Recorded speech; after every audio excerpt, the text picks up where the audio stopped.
In this video, I'm going to be sharing with you the 6 lessons I've learned after spending over $600,000 on Meta ads in just the last 6 months. Alright, so as you can see, my ad account recorded a total spend of $611,000 over the last 6 months, and that means I have seen a lot of ads that did very well, ads that flunked. Well, I wish that there was a magic pill when it comes to running ads, right? But the truth is, there are no magic pills because every business is different. But what I do notice is that I always spot patterns across ads that does very well. Okay, so in this video, I'm going to share with you the insights that I have gathered, and I hope that you can benefit from my insights. So the first lesson I've learned, right, when it comes to running ads is that we need to spend the most time thinking about our offer. When I use the word offer, I don't mean a promotion or a discount, right? It's just simply the ad angle, right? What are we selling to our target audience? All right, and business owners who usually know the market very well, right, will really know what angle will do well. So let me give an example. I run a music school. For the longest time, I've been teaching beginners how to play piano, right? But in the recent years, it is a little bit harder to acquire customers for my keyboard lessons, right? So recently, I created a new offer, and what I did was I combined, right, my keyboard lesson with an artist, right? So recently, I created a keyboard beginners course, J Cho edition. And this course got filled up in 7 days. Okay, so it's a new offer because I know that people love listening to J Cho songs. His concert is soon, right, in October, somewhere in October. And I know that whenever he comes to Singapore for concerts, it's always filled up. So I thought, why not just combine a keyboard program with J Cho songs, and let's see if that hits. And it really hit very well. Okay, so in fact, right, when I start to run ads, it got filled up in just 2 days. Okay, and now I plan on just launching such courses every month, or in fact every 2 weeks, right? I've launched Taylor Swift guitar courses, I've launched worship keyboard courses, and I always try to tie these programs with an artist because I know that it will do well.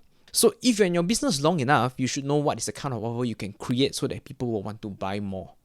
Okay, so here are a few questions you should be asking yourself, right? What is it that your target audience want but they failed to get? What have they tried but failed to get the outcome that they want, right? So maybe if you are a chiropractor, right, maybe people tried going to TCM but they failed, right? So what can you offer that is different? So what is it that you can do to help achieve their goals? As simple as that, right? A few questions you should be also asking is what do they dislike doing? What pain are they facing? And this will help you to craft a strong offer. And here's a secret that I have never really divulged, right?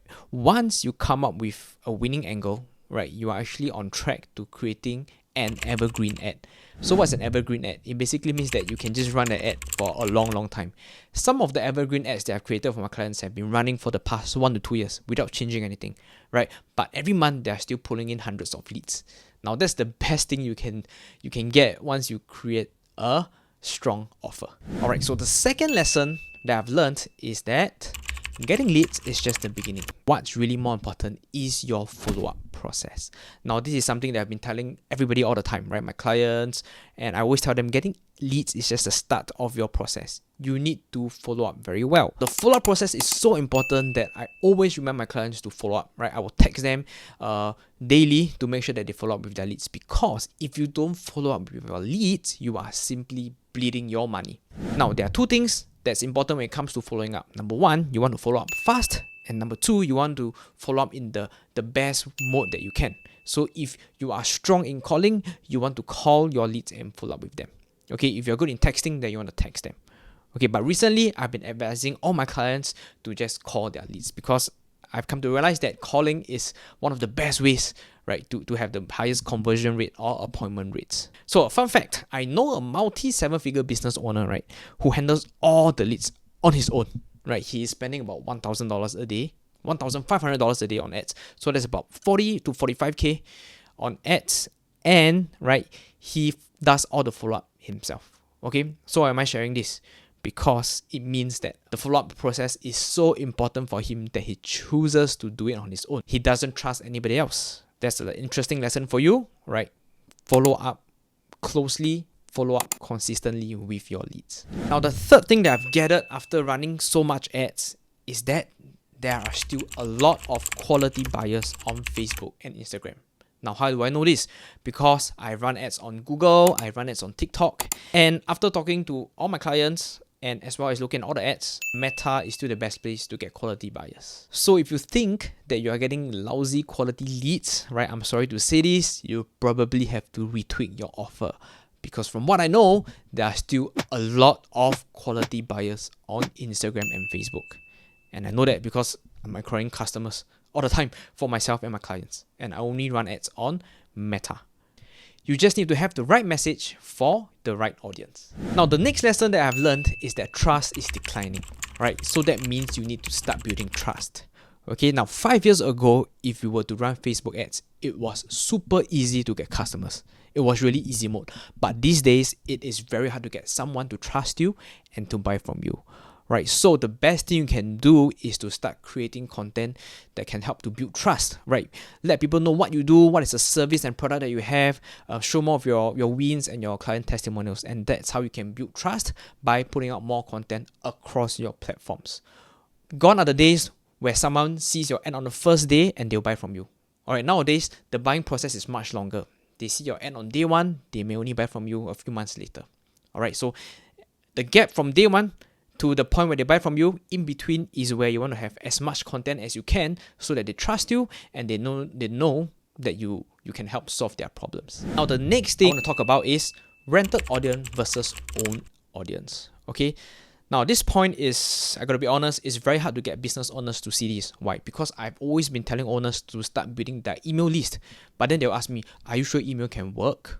Alright, so let me explain. Now, what's a rented audience? You run ads on Facebook or Instagram, you are renting their platform to get leads. You know what I mean? The moment Facebook or Instagram cease to be around, okay, one day, if let's say Facebook or Instagram is gone, there goes your audience. You have no more audience to tap on, right? All your followers will be gone, okay? But what's an own audience?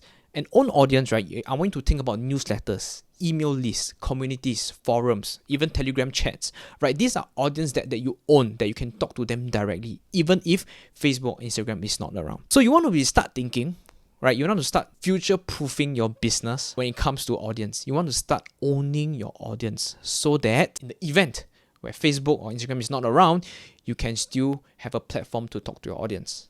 Now, for me, I know the importance of own audience because I survived COVID purely through my email list. Right, so back in COVID, I stopped running my ads because it didn't make sense to run ads. Right, back then we had some restrictions. We cannot have more than 5 people in the class. So what I did was I purely just sent emails every week for my music workshops, and that was how I survived for 2 years. And my email list has a total subscriber count of 8,000. I have 8,000 subscribers, and I'm trying to build it to more. Okay, because I realized the importance of own audience. Right now, it's pretty nice for me because I run both paid ads as well as I run email launches. So it's quite easy for me to get buyers. And that's because I spent 3 years of building my own email list.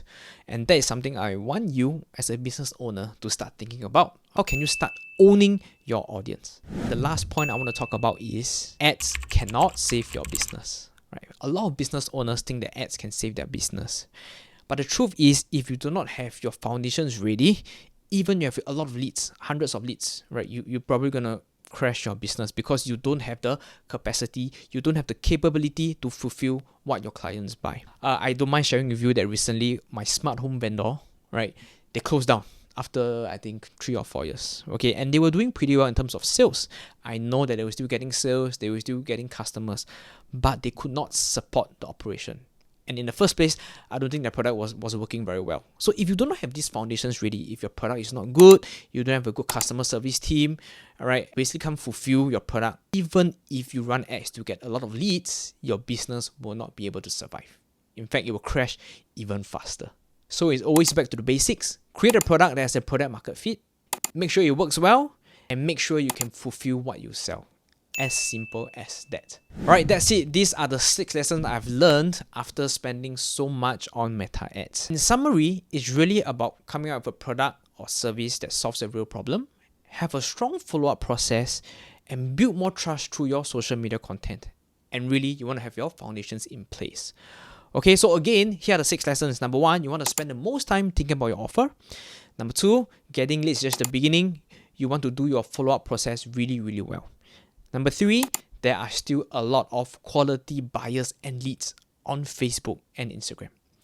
Number 4, trust is declining. So you want to start putting out more content to help build trust. Number 5, think about owning your audience versus just renting your audience through all these platforms. Number 6, ads cannot save your business, so you want to make sure that your foundations are all in place. Right, some of these concepts are really evergreen. I would think that they are evergreen concepts because if any of this is not in place, right, there's no use running too much ads, right?